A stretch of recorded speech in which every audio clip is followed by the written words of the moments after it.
ಎದೆಹಾಲು ಉಣಿಸುವ ಎಲ್ಲ ಅಮ್ಮಂದಿರಿಗಾಗಿ ನಾವು ಲ್ಯಾಕ್ಟೇಷನ್ ಕುಕೀಸ್ ಲಾಂಚ್ ಮಾಡಿದ್ದೀವಿ ಟಾಟ್ಸ್ ಆ್ಯಂಡ್ ಮಾಮ್ಸ್ನಲ್ಲಿ. ಶತಾವರಿ ರಾಗಿ ಲ್ಯಾಕ್ಟೇಷನ್ ಕುಕೀಸ್ ಇದು. ಶತಾವರಿ ಹಾರ್ಮೋನಲ್ ಬ್ಯಾಲೆನ್ಸ್ಗೆ ಸಹಾಯಕಾರಿ, ರಾಗಿ ಮತ್ತು ಆಳ್ವಿ ಬೀಜ ಶಕ್ತಿ ಮತ್ತು ಹೀಲಿಂಗ್ಗೆ ಸಹಾಯಕಾರಿ. ಇದರಲ್ಲಿ ಬಾದಾಮಿ ಮತ್ತು ಪಂಪ್ಕಿನ್ ಸೀಡ್ಸ್ ಕೂಡ ಇದೆ. ಮೊರಿಂಗಾ ಜೋವಾರ್, ಮೊರಿಂಗಾ ಅಥವಾ ನುಗ್ಗೆ ಸೊಪ್ಪು ಹಾಲು ಹೆಚ್ಚಿಸೋದಕ್ಕೆ ಸಹಾಯಕಾರಿ. ಜೋಳ ಎನರ್ಜಿ ಕೊಡಲಿಕ್ಕೆ, ದಿಲ್ ಸೀಡ್ಸ್ ಡೈಜೆಷನ್ಗೆ. ಅಕ್ರೋಟ್ ಇದೆ, ಹೆಲ್ದಿ ಫ್ಯಾಟ್ಸ್ ಇಲ್ಲಿ. ಕೋಕೋ ರಾಗಿ ಆ್ಯಂಡ್ ಆಲಿವ್ ಇದು ಎಲ್ಲರ ಫೇವ್ರೇಟ್ ಖಂಡಿತ, ಯಾಕಂದರೆ ಇದರಲ್ಲಿ 100% ನ್ಯಾಚುರಲ್ ಕೋಕೋ ಇದೆ. ಮೂಡ್ ಅಪ್ಲಿಫ್ಟ್ ಮಾಡೋದಕ್ಕೆ ಸಹಾಯಕಾರಿ. ರಾಗಿ ಮತ್ತು ಆಳ್ವಿ ಬೀಜ ರಿಕವರಿಗೆ ಸಹಾಯಕಾರಿ. ಗಸಗಸೆ ಇದೆ, ಇದರಲ್ಲಿ ನಿದ್ದೆ ಬರಲು ಸಹಾಯಕಾರಿ.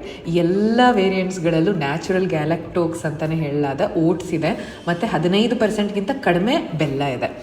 ನ್ಯೂಟ್ರಿಷನಿಸ್ಟ್, ಗೈನಕಾಲಜಿಸ್ಟ್, ಪೀಡಿಯಾಟ್ರಿಷಿಯನ್ಸ್ ಎಲ್ಲರೂ ಇದನ್ನು ರೆಕಮೆಂಡ್ ಮಾಡಿದ್ದಾರೆ. ಟ್ರೈ ಮಾಡಿ lactation cookies from tots and moms.